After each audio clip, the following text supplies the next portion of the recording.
My road to Delphi began with COVID. I had a severe case, couldn't sleep. Searching documentaries on HBO, I spotted one called Have You Seen Andy? I knew the story because Andy, a 10-year-old boy who went missing in 1976 in my hometown, had been the same age as me. I still vividly remember the intensive search.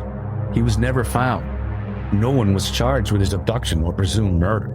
The documentary was produced by Melanie Perkins McLaughlin, who had been a childhood sweetheart of Andy's. After watching the documentary, feverish and unable to sleep, I came up with a screenplay idea. What if the character died in the present, but found himself back in his old life in 1976 in Lawrence, in the same city where Andy was taken? Could he prevent the abduction and presumed murder of a boy he didn't know? Yes, it's a crazy idea, but in my defense, I did have 104 temperature.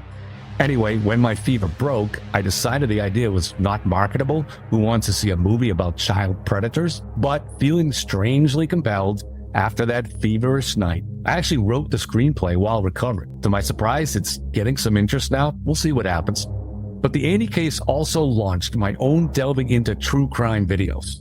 The very first one I did was on Andy. I scripted it and had a professional narrate it. But afterwards, I told myself that I'd never do any investigation or video that involved child victims again. Just too gut-wrenching. Then along came Delphi.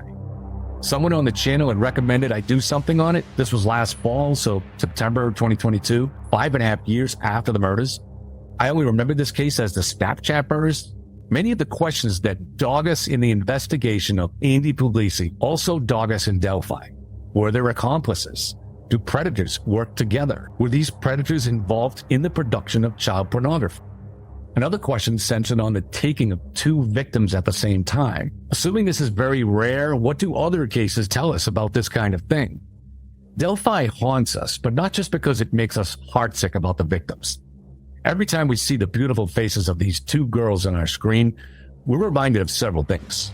First, that there are monsters out there. But second, a lot of mistakes are made, too many mistakes when it comes to catching them. This is an introduction to a series on this channel that will be coming out in the following weeks. We're going to meet some monsters, but we're also going to meet some heroes. And these heroes are not in law enforcement. They're just citizens like you and me.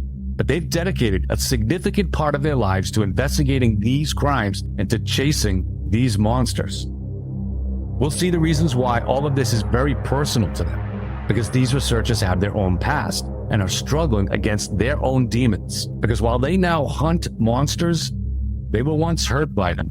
I have a confession to make. I've never enjoyed shows about true crime, especially with young victims, but really any innocent person that's a victim of violence. To this day, I don't really watch them. The Dahmer story, not for me. I don't care how good the acting is. You maybe sometimes feel like this too. But here's where it changes for me. As long as I am engaged intellectually, as long as I can busy my mind trying to solve a problem, figure out a mystery, or gain some important insight, if I'm doing those things, the emotional part of my mind fades into the background like a kid snoozing in the back of the class. Yeah, that kid was me sometimes. You got me. So after watching Melanie's documentary, Have You Seen Andy? I spoke with her. I learned that there was a possibility that Andy was the victim of multiple predators who were not only gratifying their own sadistic urges, but who were generating content for the child porn industry. I learned more about this from researcher David McGrath.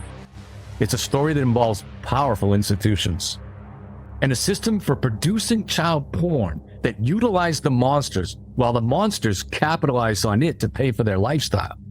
It's a story that's never been told.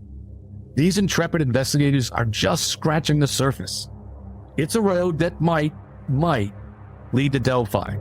When I first started researching Delphi, I learned the murders might involve predators working together, and that the state police had launched a large investigation into the production of CSAM, or child sexual abuse material.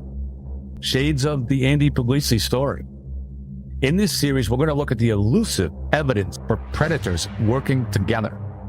We'll dig into the connection to illicit content production, and we're going to try to move forward just a little, a story potentially as big as the Catholic priest abuse scandal uncovered in the movie Spotlight. But most of all, we're going to meet the investigators and learn what drives them, discover what haunts them, and experience what it's like for victims to walk in the footsteps of monsters. If you want to stay with us as we support these citizen investigators, please click subscribe, but click notify. If you don't click notify, we'll tend to be lost and never see each other again. Okay, thank you guys.